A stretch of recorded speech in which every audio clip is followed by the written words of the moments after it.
In this video, I'm going to show you how I change the main serpentine belt in a 2009 Nissan Altima.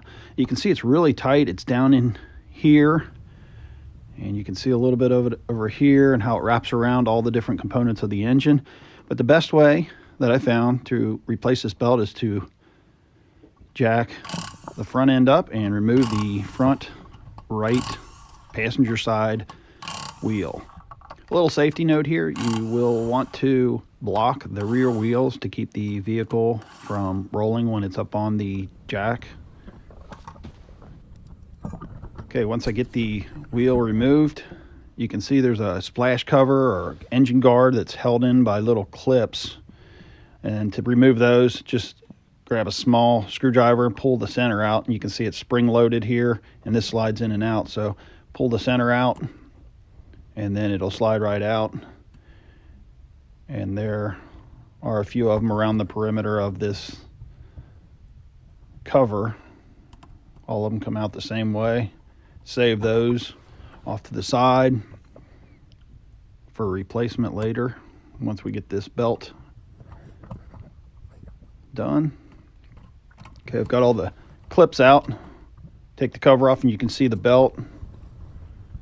And it goes all around there. That's the adjuster or tensioner pulley. And I'm going to use a 14 millimeter on that pulley. And I got a little cheater bar just to make it easier so I can remove the belt. And really all I'm doing is taking the tension off the belt and then just pop it off any one of the pulleys that it goes around, remembering the location. And I can just start removing all of the belt from all the way around the engine.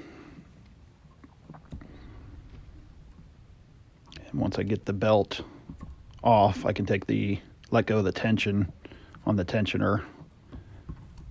And I got to go up to the top and pull it off this final pulley here.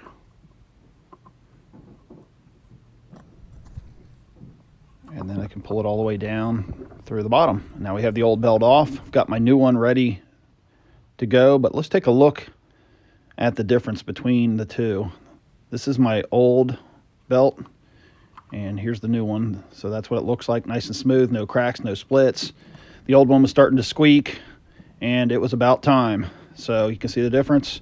So it's time to put the new one in. I'm going to feed it in from the top down, get a little help from gravity that way.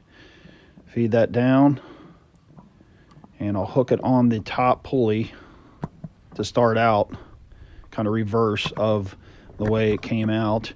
And an easy way to remember how the pulley goes is if there are splines on the pulley, it goes around the face of the belt, or splines on the belt, it goes around the pulley with the splines. And if it's smooth, the back goes around. So my tensioner will go around the back of the belt, and I just feed it around all of the pulleys in the same way that it was before, making sure that the face lines up and that all the ridges in the belt are in the ridges of the pulley. So I just feed that around the top up here. And then I go around my main pulley. And I'll save the tensioner for last, because it's not going to go on until I released some of the tension. So I've got it run all the way around. Now I can take the tensioner a little bit loose, give it a little tension, go around, make sure the belt is in all of the channels, make sure that it's lined up so that when I start it up, it doesn't, oh, this one popped off. So when I start it up, it doesn't pop off of one of the pulleys and make a mess. So let me push this one back on. Okay, so that one's on now. Push it on all the way, make sure it's lined up. It's kind of hard to see and hard to deal with and get down in there on the top. That's why it's easier to remove the front wheel. Okay, so we can see we got it all in there, and that made it come off down here. So pull the tensioner and put it on the big pulley here, and then with the tensioner loosened up, I can then slide the belt over the tensioner.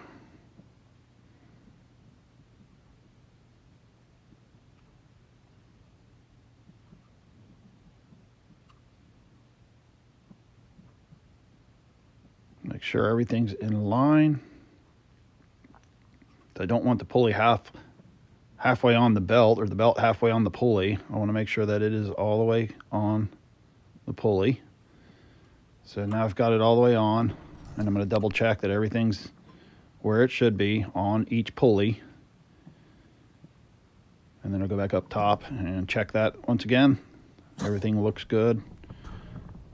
So now I'm going to go in the car and start it up, make sure before I put the cover back on that everything works. Looks good up here as well.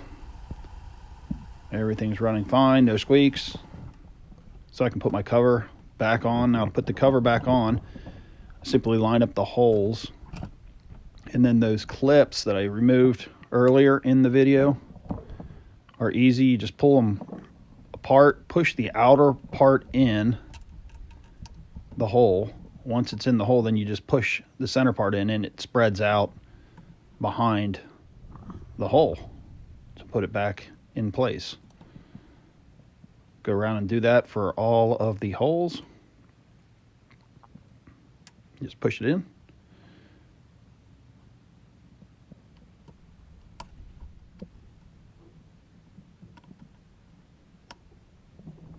Now I've got all my cover back on.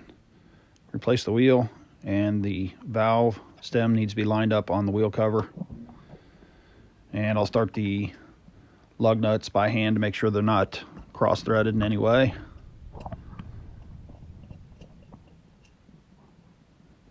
And once I get those all started by hand, I'll use an impact just to snug them down.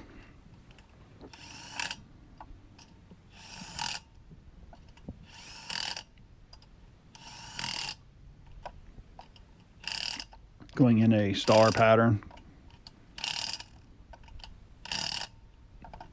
Then I can lower the vehicle back down onto the ground. And I want to torque each lug nut down to 83 foot-pounds of torque. So that's how you replace the main belt on a 2009 Nissan Altima. If you like this video, make sure to subscribe and hit that bell icon. I'm How To Bob. Thanks for watching.